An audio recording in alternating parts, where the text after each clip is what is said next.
Anyway, guys, let's go ahead and jump on to some Bitcoin technical analysis because we've got quite a bit that we want to talk about here. Let's start down here on the hourly chart for BTC. We currently have a head and shoulders pattern playing out on Bitcoin. You saw it yesterday. We talked about it on stream, and we talked about how it technically has a price target of $31,000. Now, the good news for everybody in Bitcoin is that we're currently attempting to move sideways instead of to the downside right here around this $33,500 mark. This sideways movement is very important because this could either result in Bitcoin continuing to the downside because it is technically a bear flag, or it could be looked at as a rounded bottom. This is something I talk about in a new CT2A video I recorded just a little while ago, and I'm going to talk about more in some new releases that we have coming out pretty soon that I can't tell you about. But one thing you got to keep in mind with these is that sometimes you're going to see certain patterns overlapping other patterns, and then they tell you two different things. Are we seeing a rounded bottom right now, or are we seeing a bear flag that should be pushing us to the downside with the head and shoulders pattern? It's a good question. Let's look. Right now, we're below the 20 exponential moving average, or at least we were until a couple of hours ago. We've broken bullish above it. If we look at the TD sequential down here, we will see that we had a bullish 9 flash back at 600 hours on the 1st of July. That was yesterday. And we've basically been trading sideways. I am more inclined to believe that we are going into some kind of rounded bottom here than into a descending trading channel and a descending bear flag right here, mainly because of the way that we have seen this market move recently. We have seen this market continue and do these kind of rounded tops, rounded bottoms. We've seen a lot of sideways movement, and we've already seen quite a bit of bearish movement over the last little while. We saw Bitcoin bottom out here on the hourly chart down around 30 relatively recently, and we still have this bullish RSI divergence with bottoms right here and bottoms right here on the RSI. So I'm inclined personally to believe that we're going to move to the upside. Taking a look at Lux Algo, we will see what it has to say. It actually is in the middle of a sell signal. I'll go ahead in here and readjust this. I like using 12 and 26 as my numbers here. It always seems to work pretty well for me. If we look at this, you can see that we had a buy signal there for a second, then it turned into a sell signal. We can also see here on the 4-hourly chart that a bullish MACD cross looks to be inbound on Bitcoin United States dollars. We have seen 12 hours of consistent convergence, bullish convergence on that MACD, which indicates that we might be looking for a bottom. And you can see here that we've seen a bunch of red, green, red, green, red, green, red, green. We've seen so much sideways movement here that I'm inclined to believe that we are going through this kind of rounded bottom that I talked about. Looking out here to the daily chart, we can also see that the MACD is converging bearish, but it has not actually flipped just yet. We haven't had that bearish MACD cross just yet. And keep in mind, guys, we are still farther below the MACD histogram, below the zero level on the MACD than we pretty much ever have been in the history of Bitcoin. The lowest we have gotten ever was back over here before the last couple of months, was back over here in the beginning of February of 2018. Even though we might be going bearish right now, look at how far away we are from the zero level. We're still very overextended to the downside, and we should be expecting more rallies to come in the next couple of weeks, even if we see some short-term volatility like we saw right here. I do expect that we're going to see some longer-term movement to the upside, even if it's only up to like $40,000 during this sideways movement.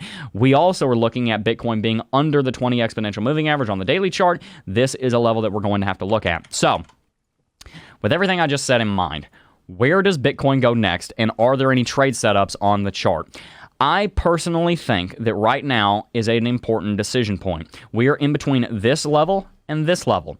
This top level of resistance at the moment is constituted by lows here at 800 hours on the 28th of June and right here at 1300 hours on the 30th of June. This was the shoulder level for this head and shoulders pattern, and it is now acting as our level of resistance.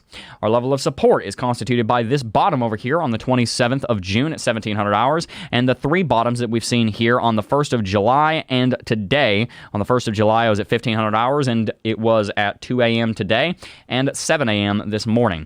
These levels of support and resistance are currently boxing in Bitcoin. Which direction Bitcoin breaks out of this sideways movement is going to more than likely be the direction that you want to trade. So similarly to how we don't trade triangle patterns until they break out, and we trade them like right here. We don't trade in here, we trade right here. In a similar way, we want to wait until we've broken out of this sideways movement and then set a trade just above. So, if you're looking to trade this market, I would be looking at an entry price for a long up here around $34,400 to $500. Very conservative stop loss in this case. We don't have a lot of clearly defined trends to work with. The clearer the trend, the better the trade. Keep that in mind. Or if we see Bitcoin dropping to the downside, enter a short position here around $32,400. Now, the reason I give you 2 is because I don't know which direction Bitcoin's going to break out. But whichever way Bitcoin breaks out, there is going to be profit potential. That's why I give you both. You can set up both of these trades, one on one account and one on another account, and then whichever one triggers, you go cancel the other one, and then boom, you're in a trade that is probably going to make you money. This is what I'm looking at on Bitcoin. I would be happy to take any questions on that in the comment section below. Does that make sense to you, Tim?